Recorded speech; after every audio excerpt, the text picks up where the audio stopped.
All right, good evening, and thank you everyone for attending the webinar. As you may have heard, the city and Reach Lowell are collaborating to improve mobility and safety around Cambodia town, and we'd like to give you more information about what is it in specific that we're trying to do, why are we trying to do this, who is working on this, and what are some of the challenges and opportunities that we have as of today. Before we begin, I want to let you know that if you think of something after the webinar, you have a question or even want more information, to please use this email from the Department of Planning and Development from the city. It's dpdprojects@lowellma.gov. I also wanted to let you know that we'll be recording this webinar for future use. So let's begin. I first wanted to introduce the people who are working on this initiative. My name is Camilo Espitia. I'm the Chief Design Planner for the City of Lowell, and I work specifically with the Department of Planning and Development. I'm also with my colleague, Alan Heredia, who's our Assistant Transportation Engineer for the city. We also have the Lowell Community Health Center team, which through the Reach Lowell organization are helping us fund some of these improvements and research. And we also have David Watson, who is an expert on mobility, who's helping us with some of the studies and recommendations around the neighborhood. For today, we'll walk you through the main goals of what we're trying to do and why. Then you'll see a little bit more about Reach Lowell and what their mission and vision is and how that ties into this initiative. Then we'll look at the city's role here and how that ties with Reach Lowell's goals and how that transfers into this initiative and why we're doing this in Cambodia town. We'll also look at some of the existing conditions and challenges. Then we'll have David explain some of the goals and opportunities that we have today. And finally, we'll walk you through some next steps for this initiative.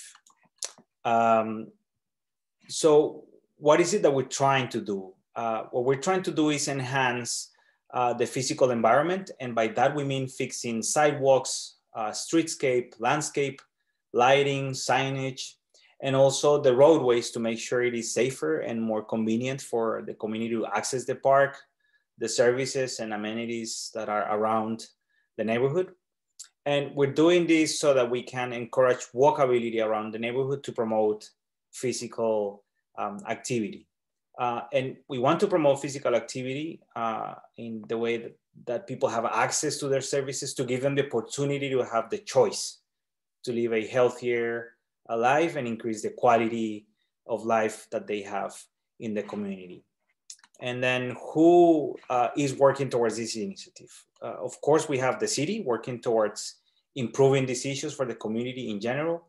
But we also have the Lowell Community Health Center working through Reach Lowell, which has a very specific goal and mission that is targeting to improve health in very specific areas of the city, which will help explain why we're working on this project.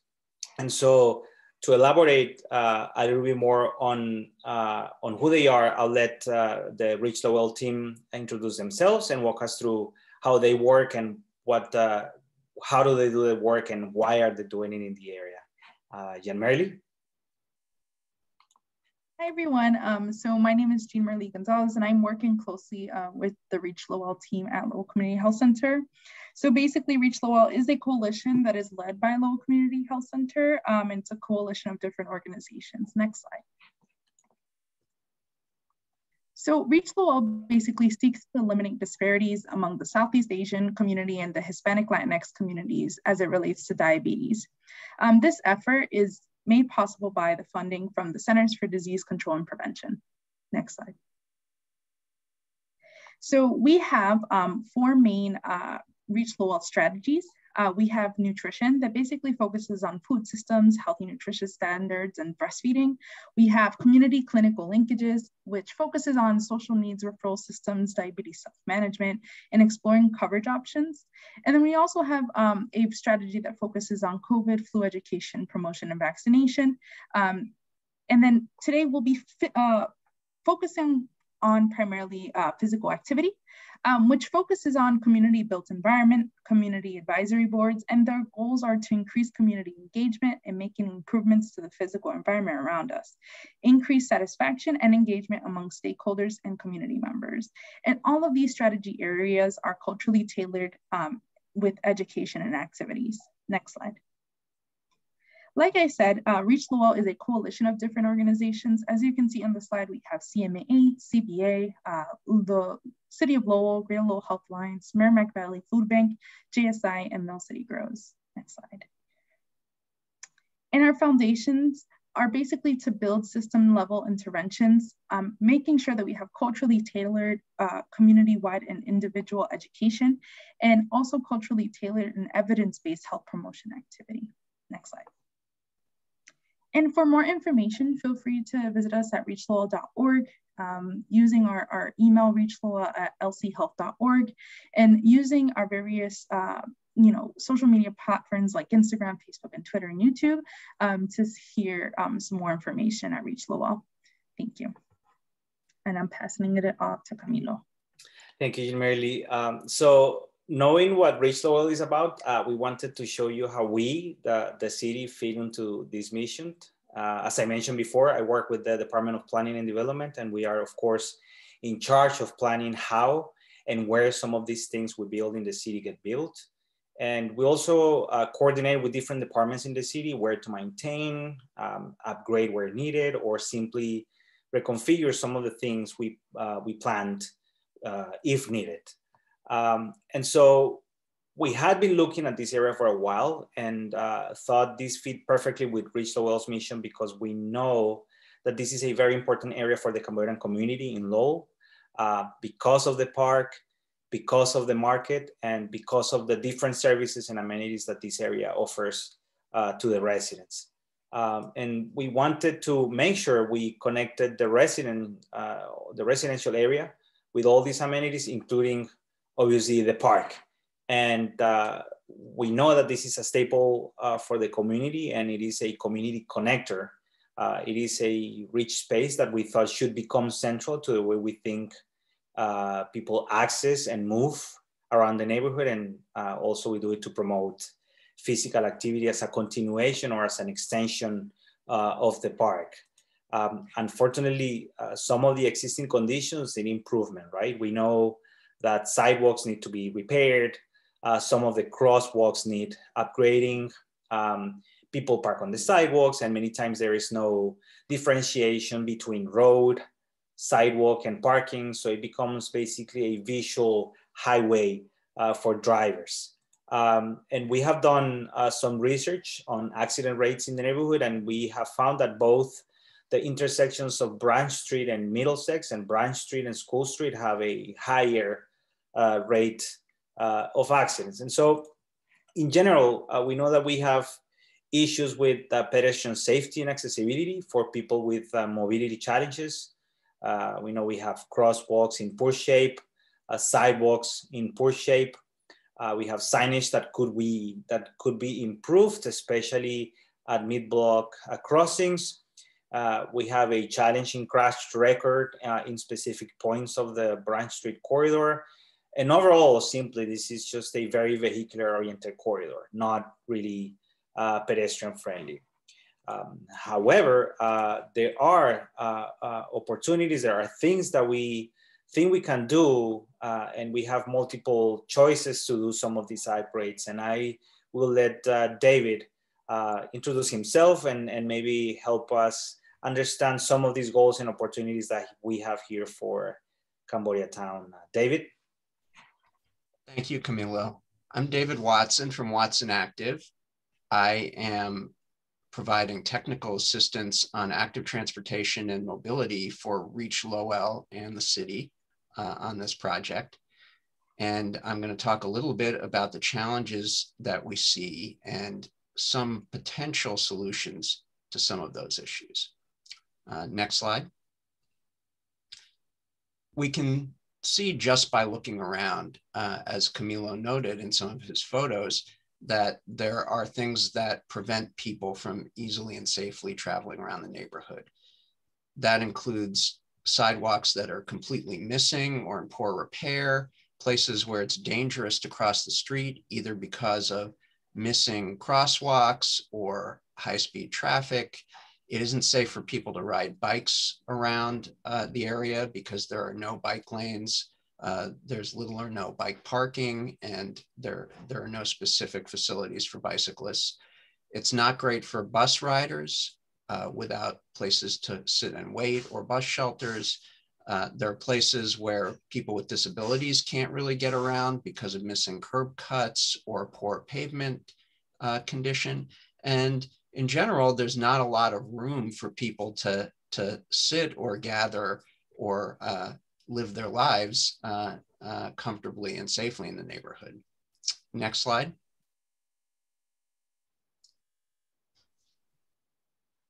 Camilo, can you do the next slide? I think you missed one. There you go. So how do we begin to address these issues? We're gathering information as part of the outreach process, including this webinar. And we're trying to figure out how to address all of these issues so that people can get around on all their trips, walking, biking, on the bus, driving, whatever means they choose, but it needs to be convenient, safe, comfortable, accessible if they have a disability, affordable, and it can't take too long to get to where they're going. So let's look at some examples of how we can get to better transportation conditions in the neighborhood. Next slide. So I want to just point out these are examples. Nothing's been designed, no decisions have been made. These are just some ideas about how to address the problems that we know about while we're learning more about the concerns that people have during the outreach process. So for instance, you'll notice that a top change that could potentially make it better for biking and walking in the neighborhood would be to slow down traffic. And there are various strategies for doing that, and we'll look at some ideas in a moment. For walking in particular, we'd like there to be safer, shorter crossings so that people can get across the street more quickly. We want to make sure that there are sidewalks throughout the neighborhood so that people can safely walk around continuously on the sidewalk without having to walk in the street. Make sure that the sidewalks are well maintained, possibly add some trees and landscaping to make the area more attractive, and add amenities like places to sit and gather. Some of the options for improving bicycling conditions, in addition to slowing down traffic, are adding bike lanes where they'll fit on the streets, making sure that we have connected corridors so that if someone chooses to ride a bike, they feel safe throughout their entire trip around the neighborhood.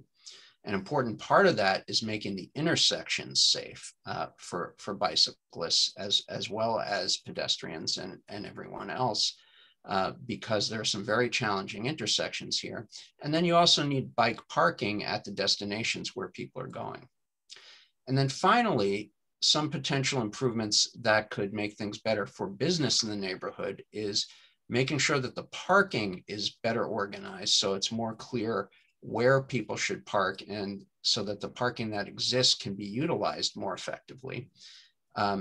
Potentially designating specific places for pickup and drop off and loading so that if people are using Uber or Lyft or a taxi or a delivery needs to be made, it's clear where that should happen and that it doesn't impede other people from getting around.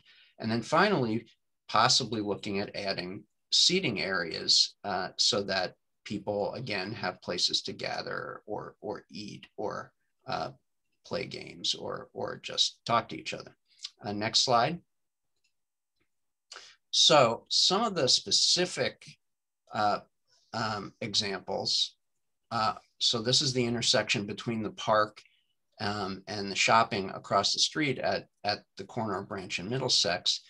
That's a very awkward looking intersection. So an intersection like this could be redesigned similar to the image that's shown on the right. Now, it's important to note this is not a design for this intersection. It's just an example because if you're designing something like this, it needs to be very carefully tailored to the parking and business and transportation needs of the specific area.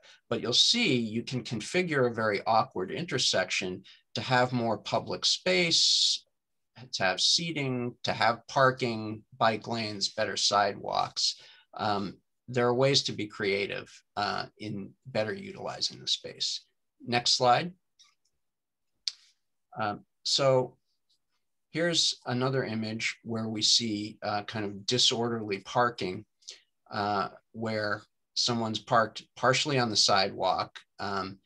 It's not clear where they should park in the street because there are no markings for parking spaces and the sidewalks are in pretty poor condition. And on the right, you see an example of what a street can look like when you stripe the parking spaces, fix the curbs, you know, add seating and other amenities and have better sidewalks.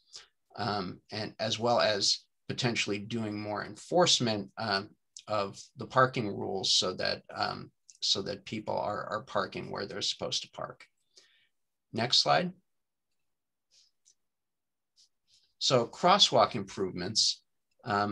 There are crosswalks in some places in the neighborhood, but a lot of them are in poor condition. There's some places where crosswalks should be and aren't. And there are ways to make crossings like this one at the Boys and Girls Club much safer by striping the crosswalks with new paint, perhaps adding signage like in the example on the right. There are lots of opportunities for making those crossings safer. Next slide. So sidewalk improvements are something that we're looking very closely at because we already know there are places where the sidewalks are either in poor condition or completely missing. And on the left here, you see a sidewalk that is in very poor condition, has debris and weeds sprouting out of it. I think it's even blocked by a snowbank at the back of the photo. The curb is in bad condition, and it's just a very potentially dangerous and unattractive place to be walking. And what you see on the right, of course, is not a specific design for this street, but it's an example of what you can do to make a space more attractive, to safely separate pedestrians from motor vehicle traffic, to make it more accessible for people in wheelchairs or with other disabilities, and just to overall make the pedestrian experience much better. Next slide.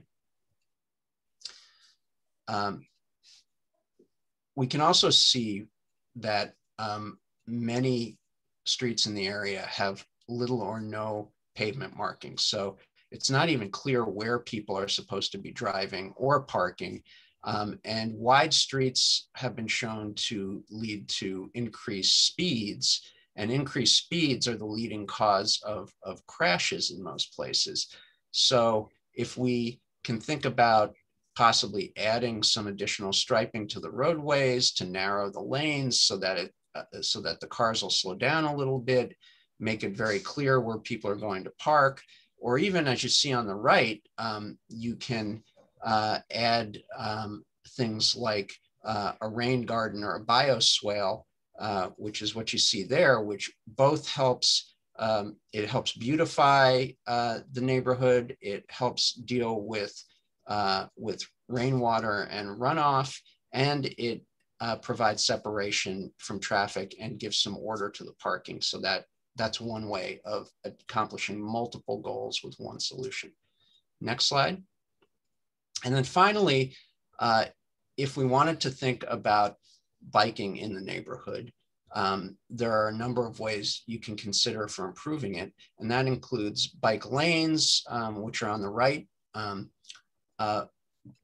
improved intersections to help cyclists safely get through difficult intersection or make turns, or adding bike parking. And the example there is actually on-street bike parking in an area where there isn't room to put bike racks on a sidewalk, but they've taken a single parking space and created space to park about 10 or 12 bikes. So that's a very effective use of space.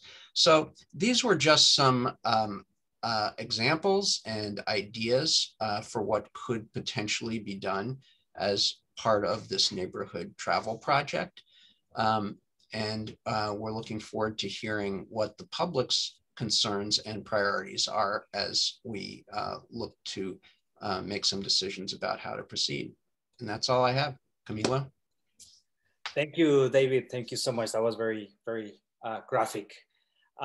So as far as next steps, you might have seen that we have a survey going around to get your feedback, which is very important to us. Is what's going to determine some of the priorities and how do we start looking at these things in order to start thinking about what is the extent, what is the scope of the things that we need to do.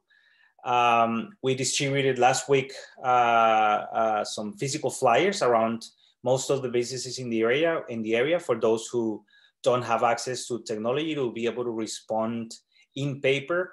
But the flyer also had the QR code to scan the answer or to actually scan the link and answer through the phones, which we'll show in the next slide.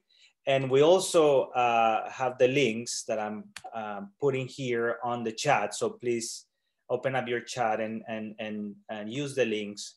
And our purpose is to make sure that we gather as much feedback as possible from as many people as possible. That includes the people who don't have access to this technology, the people who feel maybe more comfortable with an in-person conversation or that have challenges with the reading.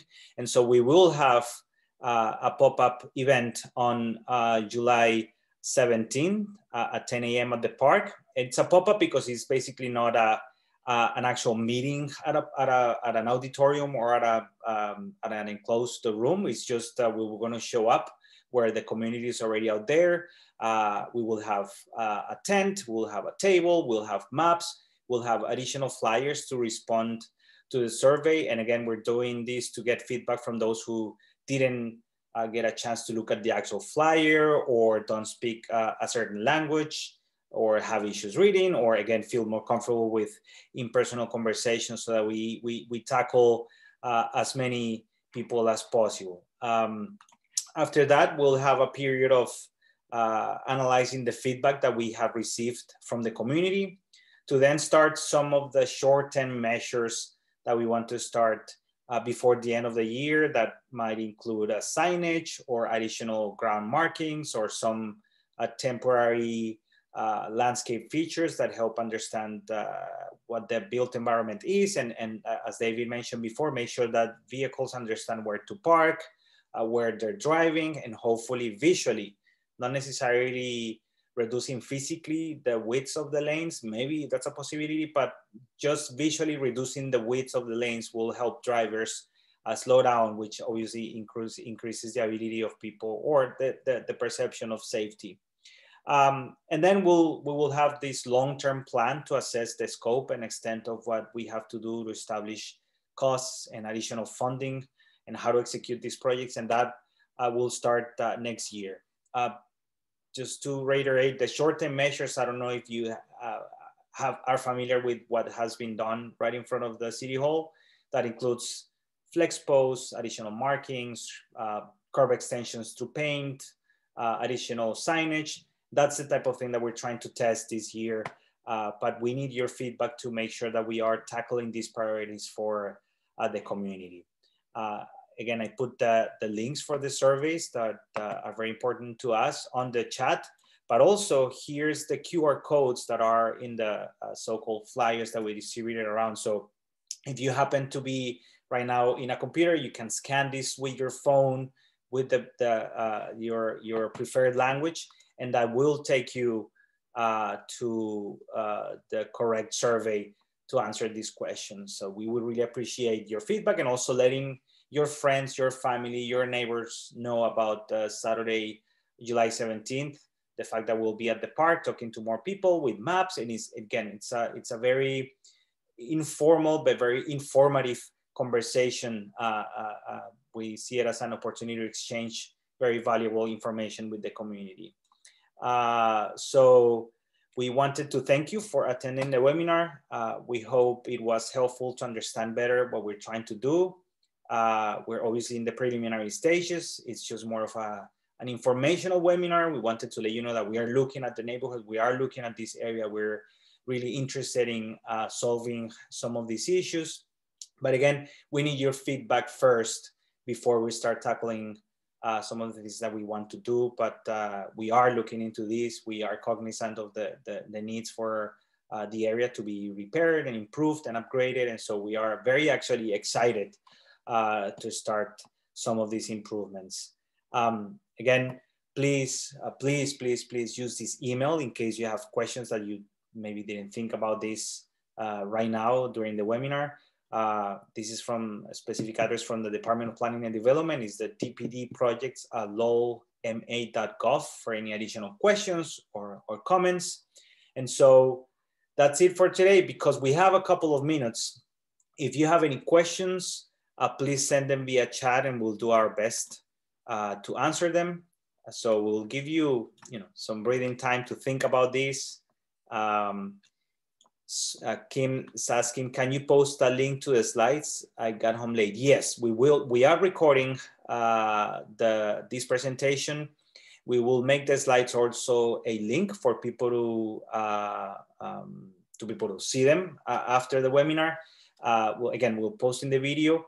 And please send us an email. We'll share the link through social media, through Reach Lowell's organization, also through the city's social media. We will make sure that it reaches as many people as possible, the link of where this will be hosted.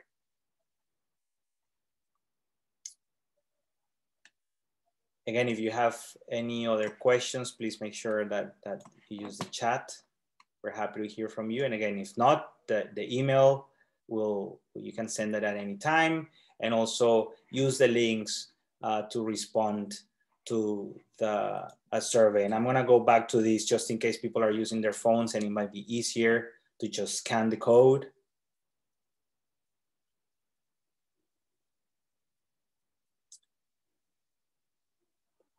And I don't think we have any more questions. Again, we will be publishing this. We will be sending the link of where the slides and the actual webinar will be posted.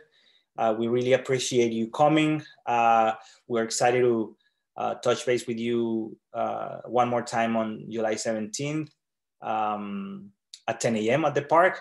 So we'll see you there, and thank you very much. Stop recording.